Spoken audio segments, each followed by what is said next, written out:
ಅರ್ಜಿದಾರರಿಗೆ ಹೈಕೋರ್ಟ್ ತಾತ್ಕಾಲಿಕ ರಿಲೀಫ್ ಅನ್ನ ಕೊಟ್ಟಿದೆ. ಸದ್ಯದ ಅಪ್ಡೇಟ್ಸ್ ಇದು.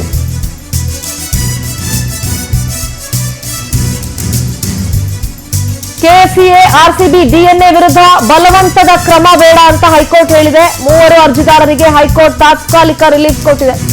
ಎಲ್ಲರೂ ತನಿಖೆಗೆ ಸಹಕಾರ ಕೊಡಬೇಕು ಅಂತ ಹೈಕೋರ್ಟ್ ಸೂಚನೆ ಕೊಟ್ಟಿದೆ. ಎಷ್ಟು ಮಟ್ಟಿಗೆ ಅವರು ತನಿಖೆಗೆ ಸಹಕಾರ ಕೊಡ್ತಾರೋ ಇಲ್ವೋ ಗೊತ್ತಿಲ್ಲ, ಆದ್ರೆ ಹೈಕೋರ್ಟ್ ಅಂತೂ ಸೂಚನೆ ಕೊಟ್ಟಿದೆ. ನ್ಯಾಯಾಲಯದ ಆದೇಶವನ್ನ ಪಾಲಿಸಬೇಕಾಗತ್ತೆ.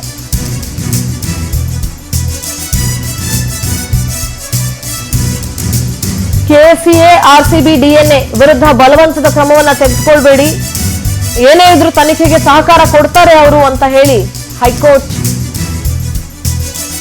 ಆ 3 ಅರ್ಜಿದಾರರಿಗೂ ಕೂಡ ತಾತ್ಕಾಲಿಕ ರಿಲೀಫ್ ಕೊಟ್ಟಿದೆ.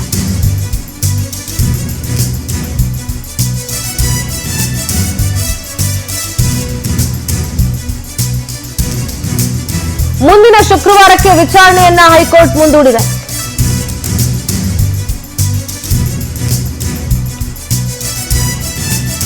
ಹನ್ನೊಂದು ಜನ ಬಲಿಯಾಗಿದ್ದು,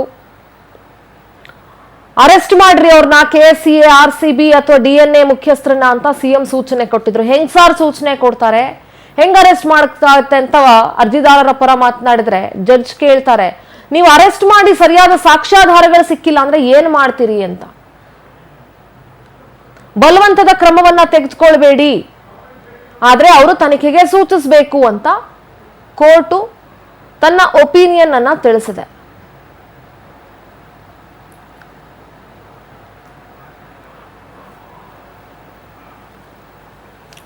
ನೋಡಿ, ಈಗ ಆಲ್ರೆಡಿ ರಾಜ್ಯದ ಇತಿಹಾಸದಲ್ಲಿ ಮೊದಲ ಬಾರಿಗೆ 5 ಹಿರಿಯ ಪೊಲೀಸ್ ಅಧಿಕಾರಿಗಳ ಜೊತೆಗೆ ಎಡಿಜಿಪಿ ಲೆವೆಲ್ನ ಒಬ್ಬ ಅಧಿಕಾರಿಯನ್ನ ಅಮಾನತುಗೊಳಿಸಿರೋದು.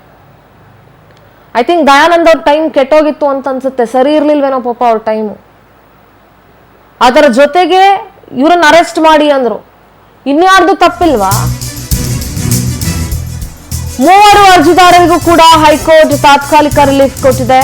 ಕೆಸಿಎ ಆರ್ಸಿಬಿ ಡಿಎನ್ಎ ವಿರುದ್ಧ ಬಲವಂತದ ಕ್ರಮ ಬೇಡ ಅಂತ ಹೇಳಿ ನಮ್ಮ ಪ್ರತಿನಿಧಿ ಸುಚಿತ್ರಾ ದೂರವಾಣಿ ಸಂಪರ್ಕದಲ್ಲಿದ್ದಾರೆ. ಸುಚಿತ್ರಾ, ಹೈಕೋರ್ಟ್ ನಲ್ಲಿ ಕೆಸಿಎ ರಿಟ್ ಅರ್ಜಿಯನ್ನ ಸಲ್ಲಿಸಿತ್ತು. ಸದ್ಯ ಅದರ ವಿಚಾರಣೆ ನಡೆಸಿದಂತಹ ಹೈಕೋರ್ಟ್ ತಾತ್ಕಾಲಿಕ ರಿಲೀಫ್ ಅನ್ನ 3 ಅರ್ಜಿದಾರರಿಗೂ ಕೂಡ ಕೊಟ್ಟು ಶುಕ್ರವಾರಕ್ಕೆ ವಿಚಾರಣೆಯನ್ನ ಮುಂದೂಡಿದೆ. ಸದ್ಯದ ಅಪ್ಡೇಟ್ಸ್ ಸುಚಿತ್ರಾ.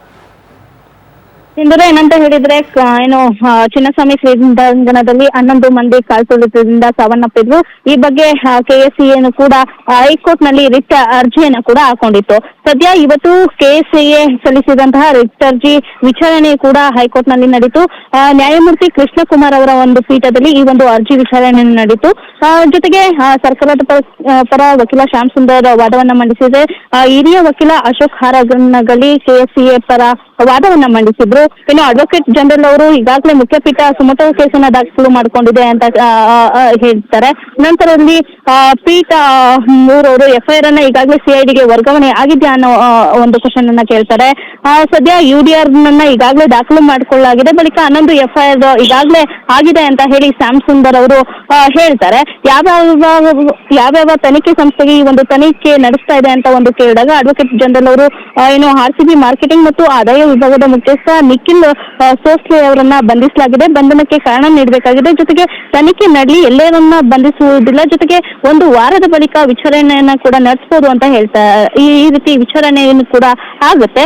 ಜೊತೆಗೆ ಸಿಎಂ ಅವರು ಸ್ವತಃ ಬಂಧಿಸುವಂತೆ ಅವ್ರನ್ನ ಹೇಳಿದ್ದಾರೆ. ಹೀಗಾಗಿ ಕೆಸಿಎ ಪರ ಹಿರಿಯ ವಕೀಲರು ಏನು ಅಶೋಕ್ ಹಾರನಗಲಿ ಅವರು ವಾದವನ್ನ ಮಂಡಿಸ್ತಾರೆ. ಸದ್ಯ ಏನು ಹೈಕೋರ್ಟ್ 3 ತಾತ್ಕಾಲಿಕ ರಿಲೀಫ್ ಅನ್ನ ಕೂಡ ಕೊಟ್ಟಿದೆ. ಜೊತೆಗೆ ಶುಕ್ರವಾರಕ್ಕೆ ಈ ಒಂದು ವಿಚಾರಣೆಯನ್ನ ಮುಂದೂಡಲಾಗಿದೆ. ಸಿಂಧೂರ. ಸುಚಿತ್ರಾ, ಮತ್ತೊಂದಷ್ಟು ಪ್ರಶ್ನೆಗಳಿದಾವೆ. ಯಾಕೆಂತಂದ್ರೆ ಒಂದ್ ಕಡೆ ಮುಖ್ಯಮಂತ್ರಿಗಳು ಹೇಳ್ತಾರೆ ಅವ್ರು 3 ಜನ ಅರೆಸ್ಟ್ ಮಾಡಿ ಅಂತ ನಾನು ಹೇಳಿದೀನಿ ಅಂತ. ಈಗ ಹೈಕೋರ್ಟ್ ತಾತ್ಕಾಲಿಕ ರಿಲೀಫ್ ಕೊಟ್ಟಿದೆ, ಬಲವಂತದ ಕ್ರಮವನ್ನ ತೆಗೆದುಕೊಳ್ಬಾರ್ದು ಅಂತ ಹೇಳಿ. ಈಗ ಯಾವ ಹಂತದಲ್ಲಿ ಇದನ್ನ ಹೇಗೆ ಹ್ಯಾಂಡಲ್ ಮಾಡ್ತಾರೆ ಅಥವಾ ನೆಕ್ಸ್ಟ್ ಹಂತ ಏನು?